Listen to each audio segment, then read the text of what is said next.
my job was to set up a center of excellence around sleep. As it was the chance that we got to work with Swedish Olympic athletes, I analyzed their sleep profile, their lifestyle, and based on that, I work on a weekly basis for 10, 12, 14 weeks, depending on what needs they have. When we sleep less, there is a tendency for body to accumulate the energy in the form of fat. One night of poor sleep, your immunity is down. Getting to a better lifestyle is the first thing. It's prerequisite. You can't have a better sleep if you have a bad lifestyle.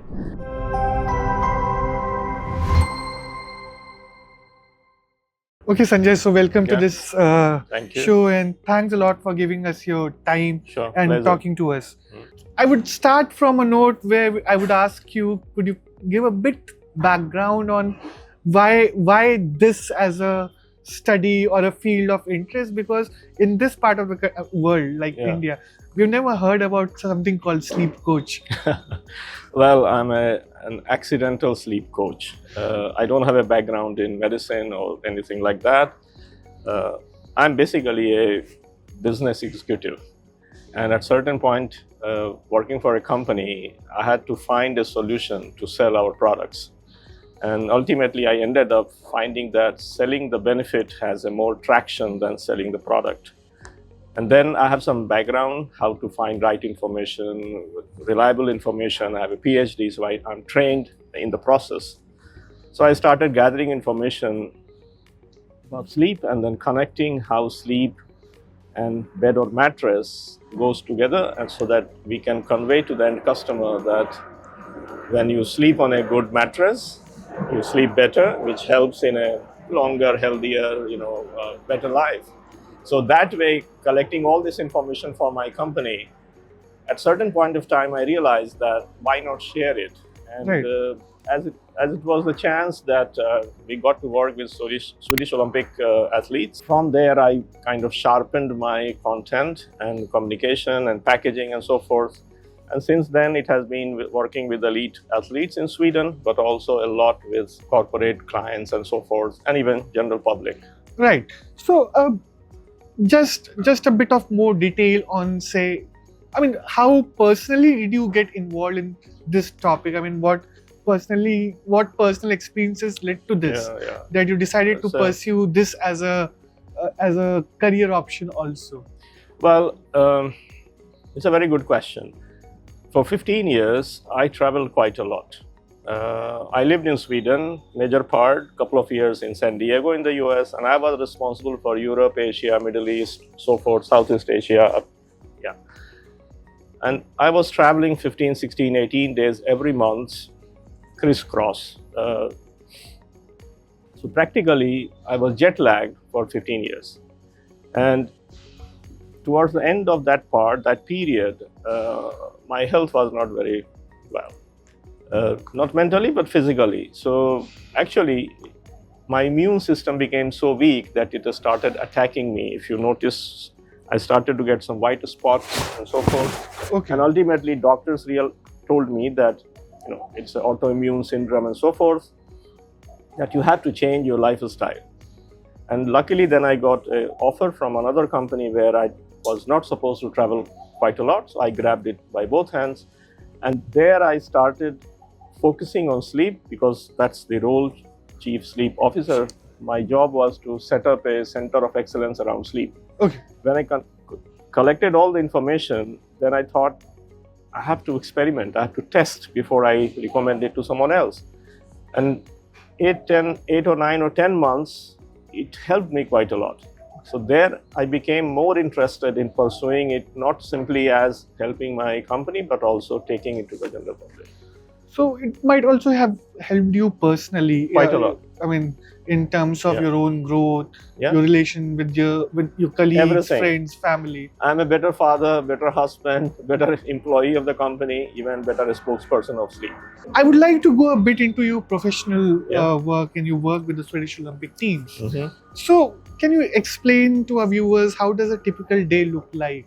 Because when you talk about coaches, right? A batting coach, a bowling coach, what do they do?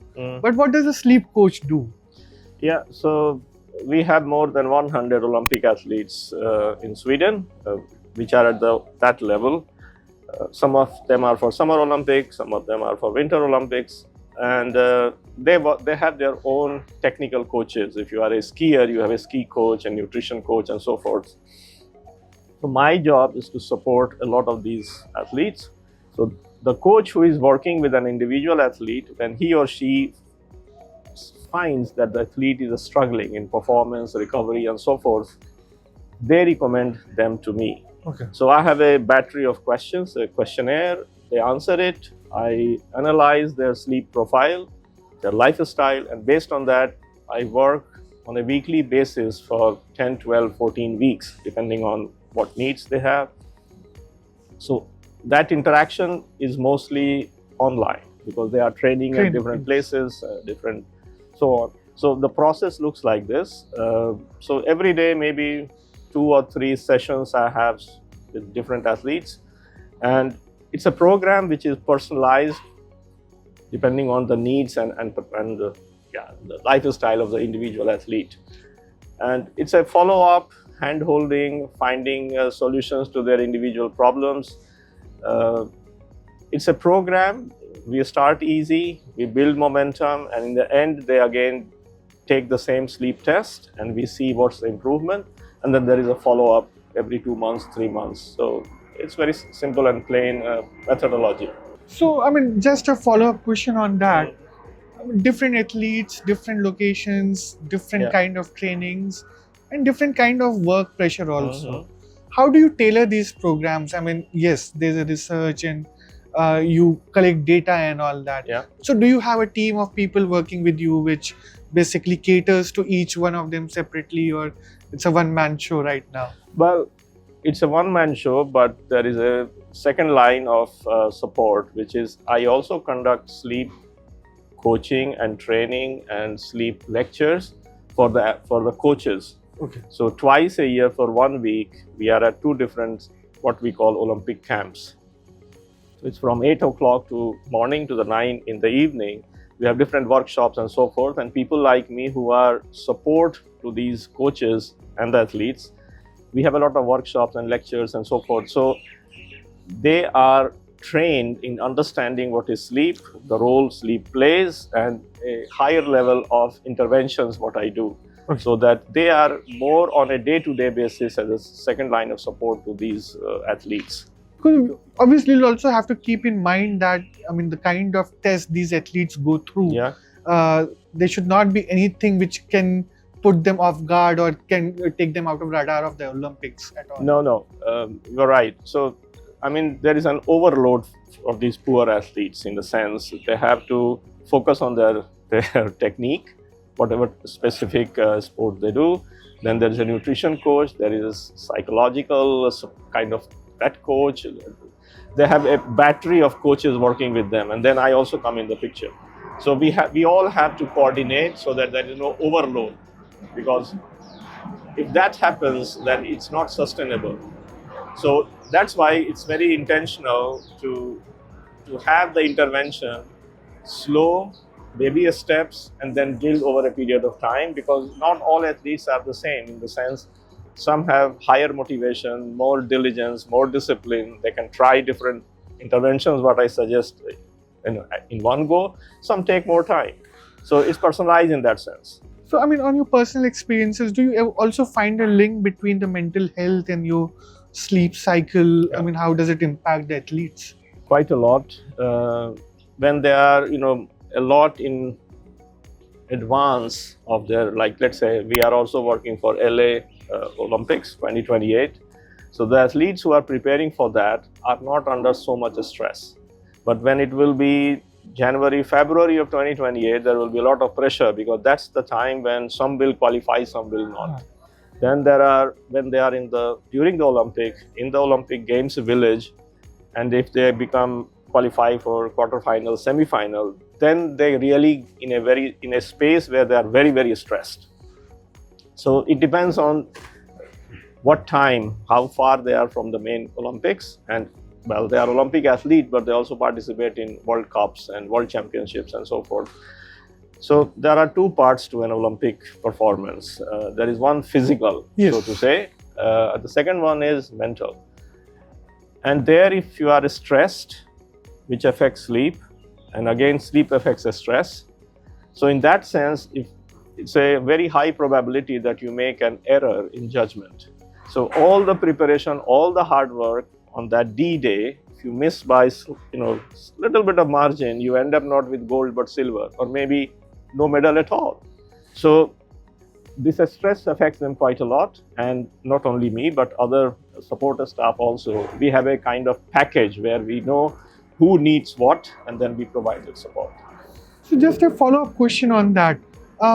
Once this cycle is over, I mean, an athlete performs on the field, wins a medal, doesn't win a medal. What happens after that when, say, the athlete doesn't win the medal? Then there's more stress. How do you tackle those kind of challenges?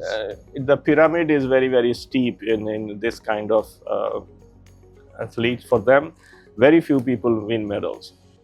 So some of them who have age on their side, now they focus on the next Olympic or next World Championship and so on. But not all of them. Some of them, basically leave the elite sports and they go into the civil life. So now a bit more details on how does sleep impact, say, metabolism of people? What does it lead to if I have a bad sleep cycle? What are the problems I might face or I might be facing which I don't know about? I mean, there is a very direct relationship between good quality of sufficient sleep and the metabolism. It's basically how we burn the calories, whatever we eat or drink. So poor sleep affects, first of all, how much you burn. Because, we can go into detail, but when we sleep less, there is a tendency for body to accumulate the energy in the form of fat. Right. Because all through the evolution, there was never enough food. So when there was enough food, you try to digest and make things, make muscles and so forth. But when there was a drought, when there was not enough food available, so it was a matter of survival. So we have this built-in mechanism that when you sleep less, the brain perceives that situation as there is not enough food, which is not the case as of today, but the mechanism works like that. So it converts more of the calorie into the fat. Okay. Then our immune system suffers immediately. One night of poor sleep, your immunity is down. There are several researchers who have looked into that. The third one is hormonal balance. So it's not the same because when you sleep less, poor quality, it affects circadian rhythm and so forth. The fifth one is basically thermoregulation. You sleep less, your body won't burn energy or the calories the way it should. And one more is sleep less. There are two hormones which regulate how much we eat, what we eat, called leptin and ghrelin. Ghrelin goes up, and that's the bad guy. It will make us eat more and make poor food choices. So leptin gets suppressed by ghrelin. So at 5 or 6 different levels, metabolism gets affected by lack of sleep, poor sleep, or even sleep deprivation in general. So, if I put it simply, the less you sleep, the more chances of you being obese increases. Yeah, that again, we can dive a little bit deeper. When you sleep less, this ghrelin guy is in control, suppressing leptin, so you will eat more. You are awake longer period of time, so you have bigger time period to eat more. Let's say in the evening you are watching an IPL match rather than going to bed. Now you have 1 hour more, you are excited, you go to the fridge and you don't grab an apple, you grab a leftover cake or biscuit or chips. So the more time you have, then body is not burning enough, the thermoregulation, and then we are also stressed. When we are stressed, under that period of time, majority of people eat more. Some people eat less. So whatever is the standard diet, under stressed conditions, few people less than what normally they do, but more people, majority eat even more. So at again 4 or 5 levels, now your intake of calorie goes up and your expenditure to burn it goes down, your motivation and all that. So it accumulates. So, I mean, is there also a financial link to it? I mean, the more you are awake, the more you're spending. You mean in normal for as a consumer spending? Yeah, as a consumer spending, right? Yeah. How do you deal with such situations? I mean, I'm sure you would have met athletes or normal people who are suffering from different kinds of diseases, and one of their concern is also sleep. Yeah. Right. So, I mean, how do you deal with such kind of cases? I mean, there are two layers to it. The one is awareness. The second one is giving them science-based strategies, tips, what they can do. So I go hand in hand. So when I work one-to-one with athletes or non-athletes, I have certain recording. As I said, I work on one session every week for several weeks. So there is a recording which I share with them, 20-25 minutes. There are different topics, what role food plays in sleep, what about nap, about sleep ambience, what your bedroom should be, and so forth. So they watch that recording, they get the information, and after that, I have a session with them. I share with them 2, 3, 4 different strategies, what they should do. Then we meet again next week. So they start, as I said several times, we start small, provide some information and something what they can do, they can try. We all are different, and the idea is to make some sustainable behavioral change. I'm not working at medical level. I'm working on bringing them back to a lifestyle which is conducive for a better sleep. So, I mean, if I avoid the medical ways to tackle with these issues, I mean, what would you say? Say working out more, drinking less of coffee. These help in ensuring your sleep cycle is better. Before I answer that question, what you said, that medical part, so I would say there are 4 layers. If someone has a sleep problem, getting to a better lifestyle is the first thing. It's prerequisite. You can't have a better sleep if you have a bad lifestyle. The second one is there are few solutions over the counter, which one can try on their own risk. I'm not a medical doctor, so I don't recommend or not recommend any one of those. Then the third one is probably you need some kind of medical help. Not everyone, but some people have a condition which they need to go to a doctor to get it sorted. And fourth one is even high level. Fourth one is some inserting few gadgets and so forth. So they should try and do things people like me suggest, recommend, but they should not take it that lightly that if it doesn't work, they should stop. They should seek a medical help.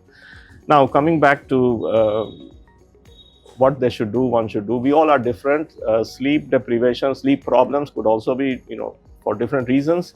But there are few very common strategies most of us could try, and it helps in most people. So it just starts from the morning time. Try to wake up more or less at the same time. So be consistent. Not so easy, but it is one of the most powerful way to get better sleep. If you keep waking up at different times, you will never get very good quality sleep. So be consistent. Get outdoors within half an hour of waking up or as soon as you can, and get some bright sunlight.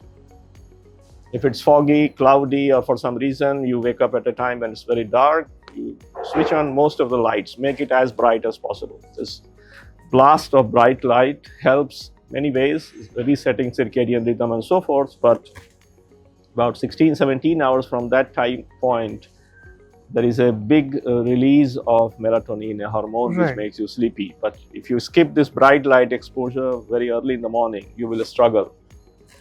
Those are 2 things in the morning. Then daytime, I believe most of people we are talking right now or listening or watching this might not be elite athletes. So for them, because for athletes, it's the recovery. Sleep is very important for recovery so they can train again quite intense the next day.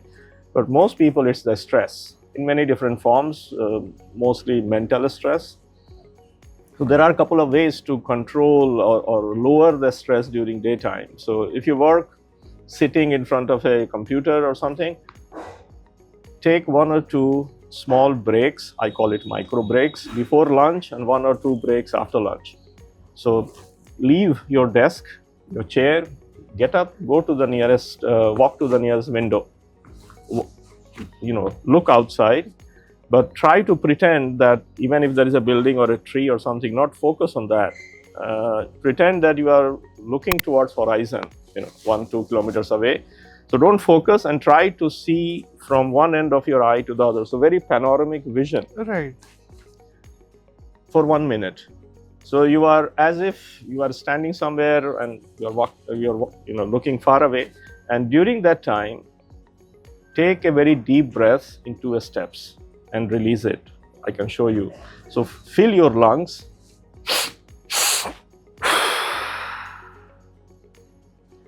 Do this 3 times. So in 2 steps, not in 1 step.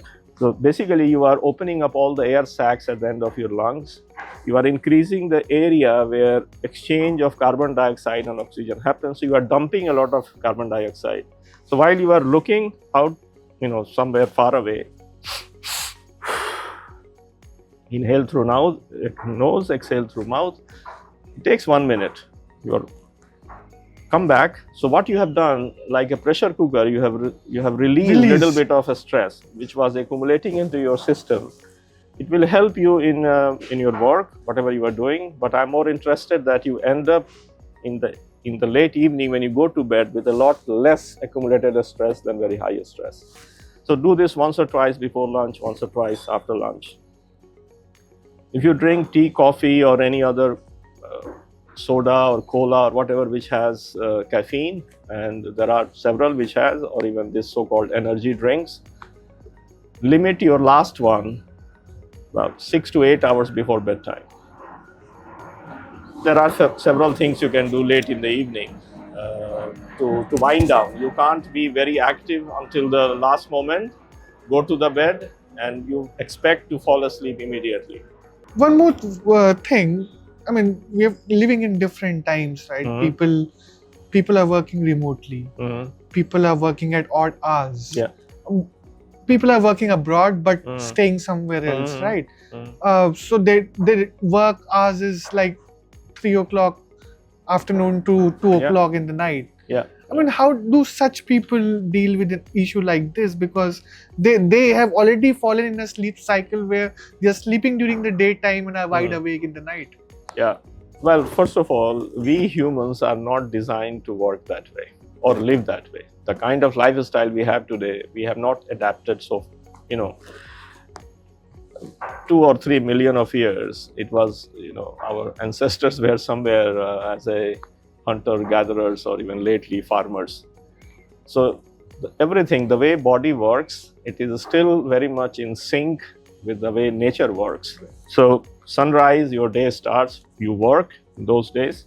Sunset, you come back to, or you are already home, and there was time for maybe to have a bonfire or share stories, maybe dance around it 2-3 hours, and then you sleep, you rest.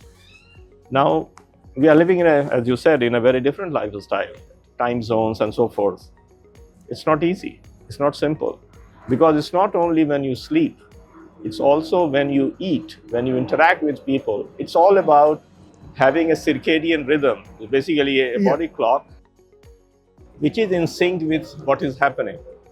So someone who is working from 3 p.m. to midnight, if he or she wants to live a healthy life, then they have to eat and drink and meet people and exercise as if the day has started at 1 or 2 and the day is ending at 1 a.m., which is not so easy. But then you pay a price.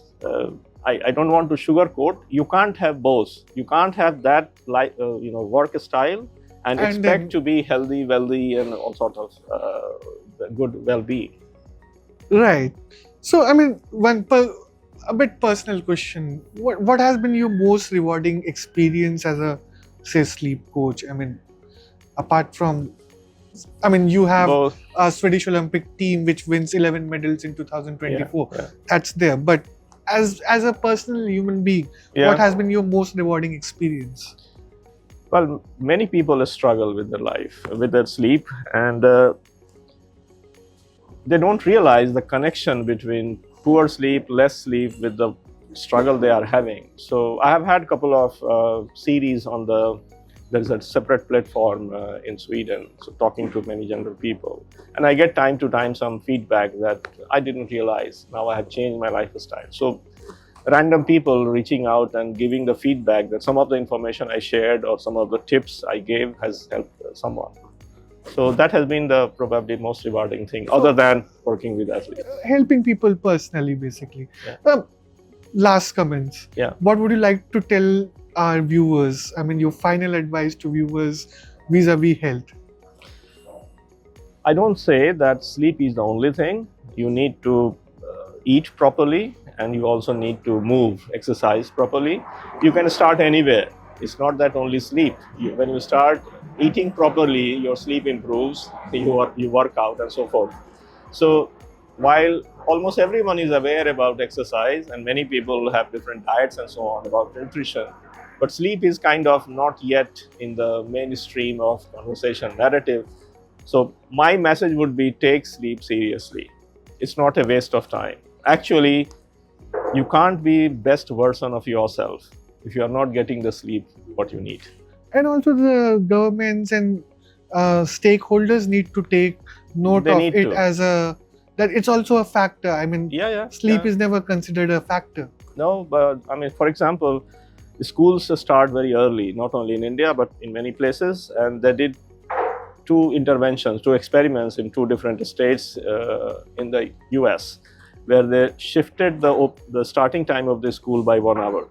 And they saw two things. The one was that the overall performance of the students in the different tests improved. The second was, one of the state was where you can drive from the age of 16. So many kids used to drive. The accident rate reduced. So it's again for the society. Not only the individual performance improves, but if people are more healthy, it's again for overall society. Healthier people make healthier societies. Yeah. So this was Sanjay Verma, who told us why sleep should be most important part of your life.